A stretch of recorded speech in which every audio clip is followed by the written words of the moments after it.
Salam sejahtera saudara yang kekasih di dalam nama Tuhan Yesus Kristus. Kembali kita bertemu dalam dimensi iman Kristiani. Kali ini kita akan memikirkan tentang Elia dan Israel sejati. Istilah apa ini? Saya pikir istilah ini menjadi satu istilah yang sangat penting untuk dipahami supaya umat Kristen tidak salah memahami pengertian Israel. Totally arti semuanya atau seperti apa?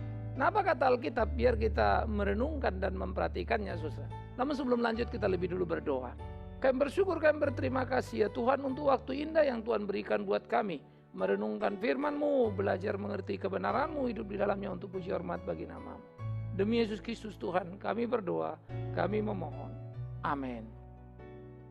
Saudara-saudara, 1 Raja-Raja pasal 19. 1 Raja-Raja pasal 19 ayat yang ke 9 sampai 18 akan jadi pokok pikiran kita pada kesempatan ini. Di sana masuklah dia ke dalam sebuah goa dan bermalam di situ. Maka firman Tuhan padanya demikian. Apakah kerjamu di sini, hai Elia?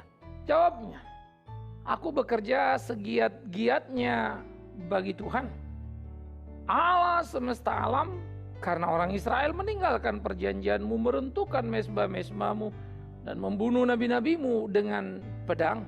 Hanya aku seorang diri yang masih hidup dan mereka ingin mencabut nyawaku. Lalu firman-Nya, keluarlah dan berdirilah di atas gunung di hadapan Tuhan. Maka Tuhan lalu angin besar dan kuat yang membelah gunung-gunung dan memecahkan bukit-bukit batu mendahului Tuhan. Tetapi tidak ada Tuhan dalam angin itu. Dan sesudah angin itu datanglah gempa. Tetapi tidak ada Tuhan dalam gempa itu, dan sesudah gempa datanglah api. Tetapi tidak ada Tuhan di dalam api itu, dan sesudah api datanglah bunyi angin sepoi-sepoi basah. Segera sesudah Elia mendengarnya, ia menyelubungi mukanya dengan jubahnya lalu pergi keluar berdiri di depan pintu gua. Maka datanglah suara padanya yang berbunyi, apakah kerjamu di sini, Elia? Jawabnya, aku bekerja segiat-giatnya bagi Tuhan Allah semesta alam, karena orang Israel meninggalkan perjanjianmu, meruntuhkan mezbahmu, membunuh nabimu dengan pedang. Hanya aku seorang dirilah yang masih hidup dan mereka ingin mencabut nyawaku. Firman Tuhan padanya, pergilah, kembalilah ke jalanmu melalui padang gurun ke Damsyik, dan setelah engkau sampai, engkau harus mengurapi Hazael menjadi raja atas Aram, juga Yehu cucu Nimsi harus kau urapi menjadi raja atas Israel, dan Elisa bin Safat dari Abel Meholah harus kau urapi menjadi nabi menggantikan engkau. Maka siapa yang terluput dari pedang Hazael akan dibunuh oleh Yehu, dan siapa yang terluput dari pedang Yehu akan dibunuh oleh Elisa. Tetapi aku meninggalkan 7.000 orang Israel, yakni semua orang yang tidak sujud menyembah Baal, yang mulutnya tidak mencium dia. Saudara yang kekasih, menarik sekali diskusi ini di dalam dialog antara Tuhan dengan Elia. Elia baru saja menunaikan tugas besarnya menghabisi para nabi-nabi Baal. Tetapi ternyata sesudah dia menghabisi para nabi Baal, ia tidak serta-merta menciptakan perubahan-perubahan dalam kehidupan. Karena ternyata orang Israel tetap saja bebal dalam hari-harinya. Orang Israel tetap saja melawan dan tidak mau dengan segera bertobat. Sehingga saudara-saudara, Elia dengan sejujur-jujurnya merasakan kekecewaan yang sangat. Buat apa aku pelayanan, aku tidak lebih baik dari nenek moyangku. Itu keluh kesah dia. Mengapa? Karena dia sudah pelayanan, sudah membunuh ratusan nabi Baal begitu spektakuler. Kuasa Tuhan dinyatakan, api turun dari langit, membakar seluruh korban bakaran yang disediakan Elia. Bahkan di jalur parit di sekitarnya yang ada air, airnya pun habis. Padahal imam-imam Baal tidak mampu melakukan apapun sampai mereka berteriak menoreh-noreh dirinya sampai berdarah-darah. Mereka kalah. Mukjizat Allah nyata. Tetapi pertanyaannya, mengapa orang-orang Israel tidak juga bertobat? Nah, tentu Elia merasa, buat apa kalau begini? Saudaraku yang kekasih, pelayan-pelayan yang jujur selalu merasakan kebuntuan dalam kehidupan seringkali. Karena apa yang diinginkan dan diidamkan tidak selalu begitu terjadi. Tidak sederhana ketika kita mau kemudian kerja sungguh-sungguh. Sementara orang di sekitar kita nggak bisa mengikuti speed sungguh-sungguh kita. Rasa frustrasi kadang-kala tiba, saudara. Kesel, jengkel, kenapa begini, kenapa begitu. Tetapi kita tidak bisa memainkan satu situasi seperti apapun. Melainkan kita harus menjalani apapun untuk kemuliaan nama Tuhan kita. Nah, inilah pergumulan kehidupan orang percaya. Inilah pergumulan kehidupan yang harus kita lakoni, yang harus kita jalani, yang tidak bisa kita sangkali. Saudara-saudaraku yang dikasihi oleh Tuhan Yesus Kristus, Elia kemudian didatangi oleh Tuhan dan ditanya ketika di dalam gua, apa kerjamu di sini? Ya, maka Elia mulai lagi dengan keluh kesahnya. Tuhan, aku ada di sini. Ya, aku sudah memberitakan Injilmu, sudah memberitakan firman-Mu. Tetapi apa yang dilakukan Israel, mereka tidak bertobat. Sebaliknya mereka sudah membunuh para nabi, bahkan ingin membunuh aku, tinggal aku satu-satunya. Saudara-saudara, situasiku begitu pelik. Tetapi ada kekecewaan mendalam pada seorang Elia. Kenapa di situasi seperti itu mujizat Tuhan dinyatakan Israel tidak bertobat? Tentu kerinduan Elia adalah dia pelayanan mujizat Tuhan dinyatakan bertobat kan gitu. Tapi ternyata Isabel justru memerintahkan kepada pasukan untuk memburu dan membunuh Elia. Karena itulah dia menggugat dan sebetulnya dia kecewa dengan Allah. Why God? Perhatikan saudara, orang yang bercerita pelayanan begitu mudahnya. Sepertinya mau ini mau itu langsung jadi semua demi Tuhan yang hidup. Patut kita bertanya. Sedekat apa manusia bisa dengan Tuhan sehingga mengerti penuh tentang Tuhan? Tuhan itu maha. Kalau Anda bisa mengerti dia sepenuhnya dan tidak bingung tentang dia, demi Tuhan yang hidup pasti bukan Tuhan yang kau ceritakan. Bukan Tuhan yang kau percaya. Tuhan itu lebih dari kita dalam kesempurnaan yang penuh. Menurut kita ini baik, menurut dia tidak. Itu sebab ada satu gejolak jeritan dalam kita mengikut dan memahami dia. Tidak mudah. Karena memang jalan Tuhan sempurna, jalan kita tidak. Pikiran Tuhan sempurna, pikiran kita tidak. Yesaya berkata sejauh bumi dan langit jaraknya begitu jauhnya. Pikiran Allah dan pikiran kita bukan? Nah, Elia adalah nabinya. Nabi besar yang luar biasa. Dia pun mengalami kebingungan yang sama. Sampai kemudian Tuhan suruh dia keluar dari gua. Sebagai bentuk protes dia, keselnya dia. Ngapain? Kira-kira begitu ya. Itu caranya Elia. Sampai Tuhan buat ada gempa, ada api, ada angin, tapi tidak ada Tuhan di sana, itu yang dikatakan.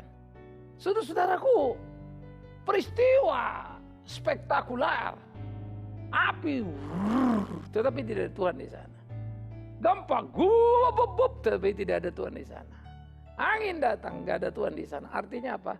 Tuhan beyond of, Tuhan melebihi gempa, Tuhan melebihi api, Tuhan melebihi apapun. Tetapi mengapa Tuhan yang melebihi apapun sepertinya tidak menolong Elia? Ini problem saudara. Karena pertolongan Allah harus dipahami dalam dimensi Allah sendiri. Bukan dimensi kita, bukan selera kita, bukan keinginan kita. Ini memang jadi persoalan. Sementara mengerti apa yang menjadi kehendak Allah bukan persoalan sederhana. Mengerti kehendak Allah ini pasti menjadi persoalan yang cukup sulit. Nah, jadi apa yang dilakoni, apa yang dihadapi oleh Elia sebagai sebuah kengerian yang luar biasa. Dia belajar untuk mengerti kehendak Allah. Lalu Allah menenangkan Elia. Ya, nanti engkau akan mengurapi raja ini, raja itu untuk menggantikan raja-raja Bebal itu. Raja-raja yang melawan Tuhan itu. Dan engkau pun penggantimu sudah kusiapkan, tenangkan saja batinmu. Ada Elisa akan meneruskan tugas pelayananmu. Sebetulnya kan indah ya, futuristik banget kan. Tuhan tahu dan sudah siapkan raja ini itu. Tetapi the present itu kan future. Di sini hari ini Elia mengalami kebingungan. Kenapa Tuhan gak begini dan begitu?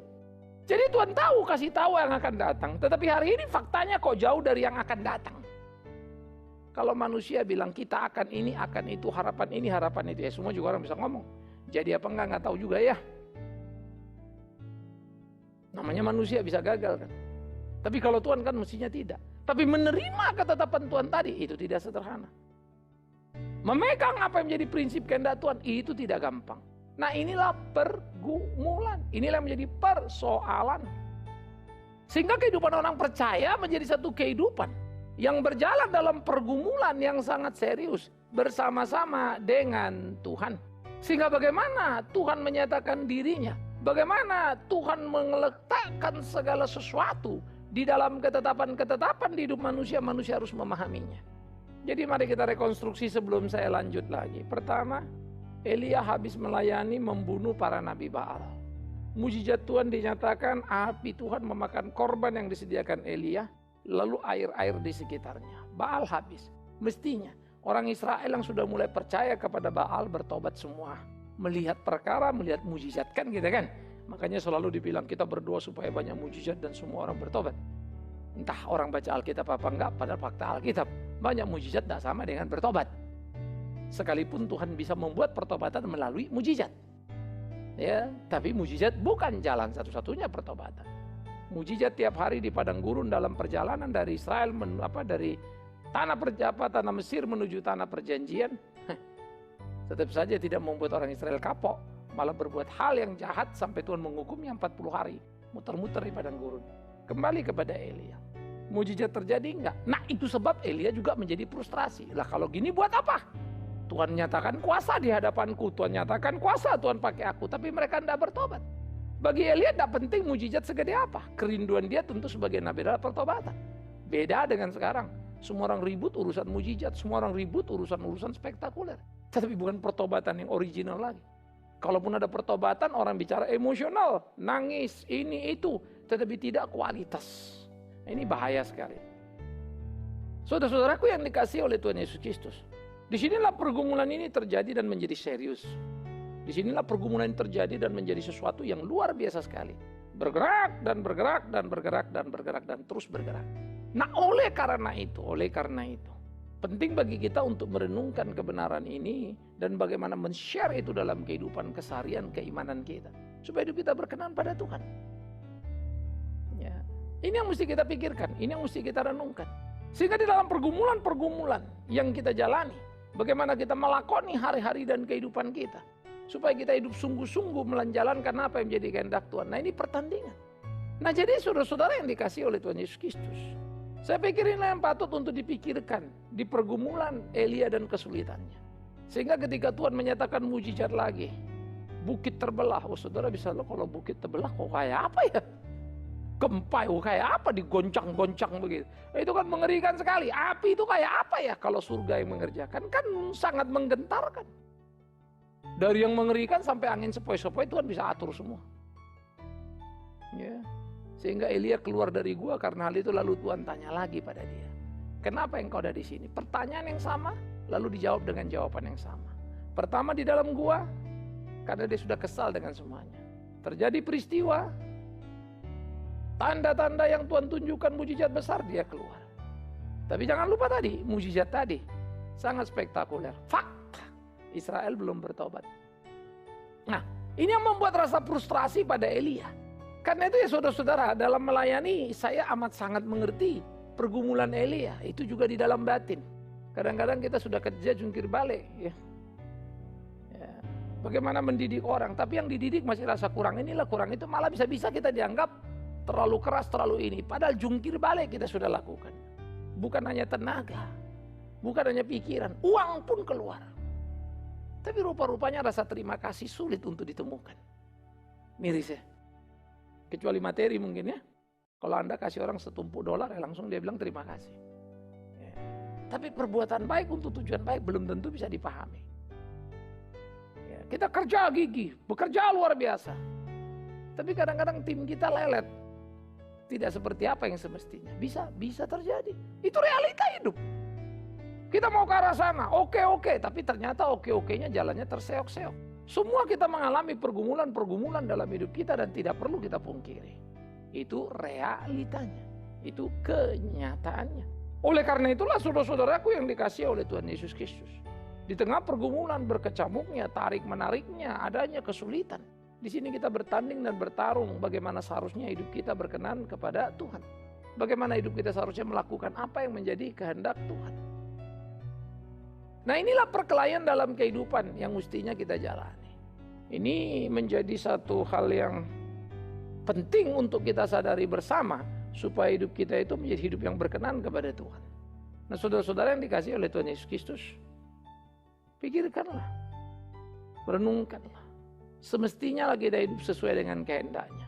Semestinya lah kita hidup melakukan apa yang Dia mau dalam hidup kita, supaya hidup kita berkenan kepadanya. Ya, maka Elia diberi penghiburan. Apa penghiburan? Tuhan bukan tunjukkan lagi mujizat karena dia sudah lihat, bukan? Bagaimana bukit terbelah, bagaimana gempa bumi, bagaimana api turun, dia sudah lihat. Tetapi janji yang Tuhan berikan justru satu janji yang luar biasa. Maka dikatakan apa? Elia, aku akan memberikan kepadamu 7.000 Israel sejati yang tidak menyembah kepada Baal. Wih, saudara-saudara, ternyata pengharapan Nabi yang paling besar, pengharapan hamba Tuhan yang paling besar adalah melihat orang bertobat. Bukan gedung besar, bukan mujizat besar. Saya pikir-pikir ini apa ya, tataran nilai yang penting untuk kita pahami.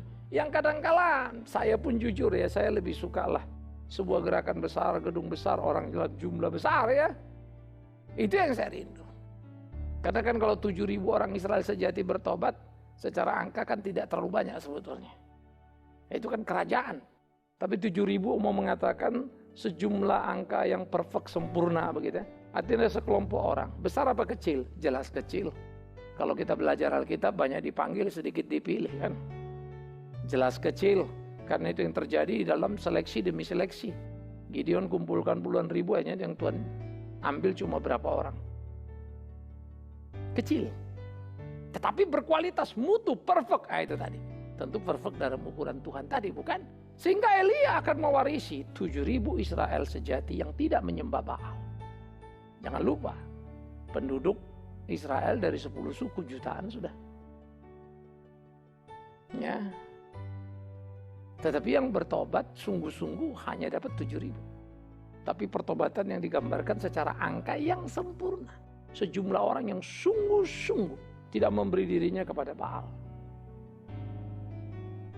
Ya, saudara ingat bagaimana Yosua menjadi pemimpin yang meneruskan generasi perjalanan yang dikerjakan oleh Musa. Dan bagaimana semua pergumulan-pergumulan yang mereka kerjakan dan mereka lakoni dalam keberanian yang luar biasa. Nah inilah saudara-saudaraku yang patut menjadi pembelajaran bagi kita, patut menjadi pemikiran bagi kita. Bagaimana menjalani hari-hari sehingga hidup kita itu berkenan kepada Tuhan, menyenangkan hati Tuhan. Jadi saudara bisa melihat bagaimana kemudian Elia mendapatkan 7.000 orang Israel sejati. Artinya apa? Tidak semua Israel itu Israel. Nah ini hati-hati ya, tidak semua Israel itu Israel. As a nation, secara bangsa ya, DNA-nya DNA Israel. Ya. Mereka sering disebut keturunan Abraham, tapi bukan anak Abraham. Ini dua istilah menarik, saudara. Itu Yesus bicara dalam Yohanes pasal 8. Maka kalau kita lihat seluruh Alkitab itu menarik. Tidak semua Israel itu Israel. Yang disebut Israel adalah Israel sejati. Dalam konteks Elia, 7.000. Yesus berkata banyak yang dipanggil, sedikit yang dipilih. Bahasa lainnya banyak yang ke gereja, sedikit yang ke sorga. Siapa yang sedikit? Yang sejati. Siapa yang sejati? Pohon dikenal dari buahnya. Tidak semua orang Kristen itu Kristen. Kristen sejati mesti dicari. Karena orang Kristen itu ada lalang, ada gandum. Tidak semua pendeta itu pendeta hamba Tuhan. Ada yang hamba dirinya, ada yang hamba setan, bukan? Karena ada yang lalang, ada yang gandum, ada yang asli, ada yang palsu. Tapi semua pakai nama Tuhan. Makanya ada istilah di Alkitab, guru palsu, nabi palsu, gembala palsu, rasul palsu, sampai Mesias palsu. Mereka-mereka yang menepuk dadanya memproklamirkan dirinya sebagai orang yang luar biasa. Mereka yang menjual dirinya, ya, dan bisa dibeli dengan rupiah. Nah, itulah mereka yang bisa menggadaikan kebenaran untuk tujuan sesaatnya. Nah, saudara yang dikasihi oleh Tuhan Yesus Kristus, fakta-fakta ini harus menjadi pembelajaran bagi kita. Sehingga kumpulan-kumpulan orang tidak benar akan menjadi satu kumpulan yang mengerikan dan menyesatkan. Tapi kumpulan-kumpulan orang benar akan menjadi satu kumpulan yang menggairahkan. Namun tidak banyak jumlahnya. Karena itu menjadi tidak sederhana ketika kita mengerti dan menemukan kesejatian, bukan? Kesejatian umat, kesejatian Israel. Maka Elia dan Israel yang sejati dipercayakan. Itu sebab kemudian hari Elia menjadi satu bagian yang penting karena melakukan satu reformasi yang besar terhadap kehidupan Israel yang sudah menyembah berhala.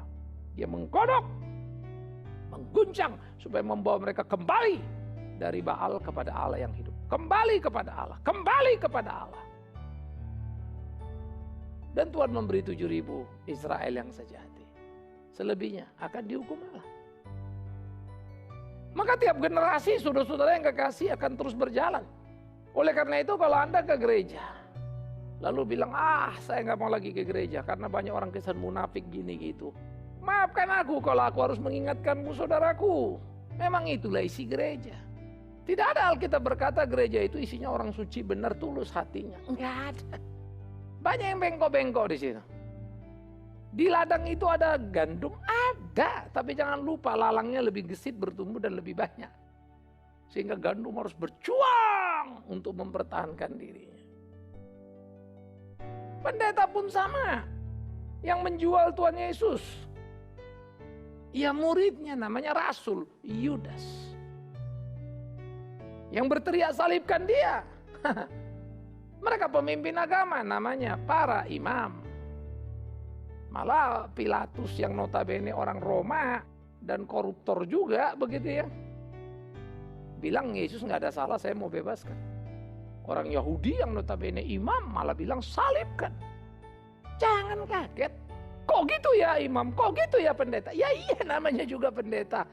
Ya di kolong langit ini belum tentu itu pendeta gandum, pendeta lalang banyak. Belum tentu itu jemaat gandum, jemaat lalang banyak. Oleh karena itu Anda tidak boleh kecewa ke gereja. Tapi belajar mengenali dengan baik, mengenali dengan benar. Ya, carilah yang paling mendekati kebenaran. Karena namanya gereja punya kelebihan, punya kekurangan, semua juga begitu. Tetapi jangan pernah memilih secara kuantitatif. Jangan pernah memilih karena kenyamanan tempat saya untuk duduk. Wah di sini ada AC, di sana enggak. Nah, itu kejahatan kita. Kita sedang membuat diri kita ya menurun kualitasnya menuju kualitas ilalang. Hati-hati. Karena itulah 7.000 Israel sejati tadi tidak sebanyak yang lainnya yang ada di Israel. Tetapi mereka adalah orang-orang yang betul memberikan dirinya untuk kemuliaan Tuhannya. Tidakkah kita rindu menjadi Israel sejati? Yaitu menjadi Kristen yang sejati. Ya, Israel ingat tidak sama dengan Israel dalam pengertian bangsa. Tetapi di antara mereka ada orang-orang yang sejati. Nah, ini pilihan Tuhan. Maka kalau dibilang bangsa pilihan tidak otomatis. Tapi adalah bangsa pilihan yang betul-betul hidup sesuai kehendak Tuhan. Kalau dibilang orang Kristen, murid Kristus tidak otomatis. Tapi yang betul-betul hidup sesuai dengan kehendak Kristus. Itu ukuran. Dan ukuran itu tidak bisa saudara abaikan. Ukuran itu tidak bisa saudara lupakan. Itu kenyataan. Kenyataan itu tidak bisa dilepas. Tetapi bagaimana? Harus dipahami dengan penuh. Itulah pergumulan dalam hidup tiap orang percaya. Hidup sesuai dengan kehendaknya, melakukan apa yang dia mau. Saudaraku, saya berharap ini bisa menolong kita untuk mengerti, menseleksi dengan ketat seluruh kehidupan kita. Dimanapun kita ada. Ingat, orang Kristen bisa salah. Tapi bukan berarti gereja salah. Gereja secara organisasi bisa salah. Tapi bukan berarti Alkitab salah. Sampai Alkitab tidak mungkin salah. Tapi banyak pendeta salah menafsirnya. Jadi bedakan ya. Wah Alkitab bilang ini, mana mungkin? Nanti dulu. Anda itu dengar pendeta bilang Alkitab bilang ini. Tapi Alkitab belum tentu begitu. Itu tafsir. Maka harus dibaca, bukan begitu juga saya khotbah. Bisa jadi tafsir, Anda baca. Maka saya baca anjak satu perikop, jangan sepotong ayat. Jangan dikhotbahkan, hebat loh Tuhan bilang begini, bukit terbelah, wah dahsyat. Jadi kita ikut Tuhan nanti bukit terbelah. Apa urusannya? Tuhan mau menunjukkan mujizat yang besar. Bahwa dia bisa bikin apapun dalam situasi apapun. Tetapi faktanya hanya 7.000 orang bertobat dan Elia sedang mengalami kesedihan. Tapi Tuhan mau kasih pesan sama Elia. Apa kau pikir aku tidak berdaya? Kalau aku mau apapun aku bisa. Tapi ingat pertobatan. Kesejatian itulah anugerah terbesar dalam kehidupan. Semoga kita menjadi belajar orang-orang Kristen. Yang tidak hanya mimpi dapat berkat-berkat besar. Puji Tuhan saya sembuh. 10 orang kusta sakit, 10 sembuh. Hanya 1 yang selamat, yang beriman sungguh. Rindukanlah beriman sungguh. Bersyukurlah kalau dapat kesembuhan itu. Tapi bukan kesembuhan itu yang pertama dan utama. Tapi iman itu. Ada banyak orang kaya. Mereka dicemooh Yesus. Susah mereka masuk surga. Janda miskin malah mulus. Hidup dan berkenan kepada Allah. Rasul-rasul nggak ada yang kaya, Yesus apalagi. Tapi orang-orang kaya seperti Yusuf Arimatea dan yang lain-lain memberi harta mereka untuk melayani Tuhan. Sakeus bakal separuh hartanya. Rasa syukurnya, dia tidak pernah berhitung supaya itu kembali sejati. Semoga kita bisa memeriksa diri. Orang yang sejati memberi dalam rasa syukur dan tidak berhitung-hitung dengan Tuhannya, karena dia tahu apa itu sejati. Amin. Kita berdoa. Kami bersyukur, kami berterima kasih Tuhan untuk firman-Mu. Terus ajar kami hidup seperti apa yang Tuhan mau, berkenan pada Tuhan, melakukan kehendak Tuhan, supaya kesejatian keimanan kami, kesejatian kekristenan kami tampak nyata. Dalam nama Tuhan Yesus kami berdoa dan mengucap syukur untuk firman hidup. Amin. Saudara-saudara, sampai di sini pertemuan kita dalam dimensi iman Kristen. Doakan terus pelayanan ini. Dukung sebisa apa yang saudara bisa dukung. Sampai kita bertemu kembali. Shalom.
Tanamkan di hati, indah semua yang Tuhan beri.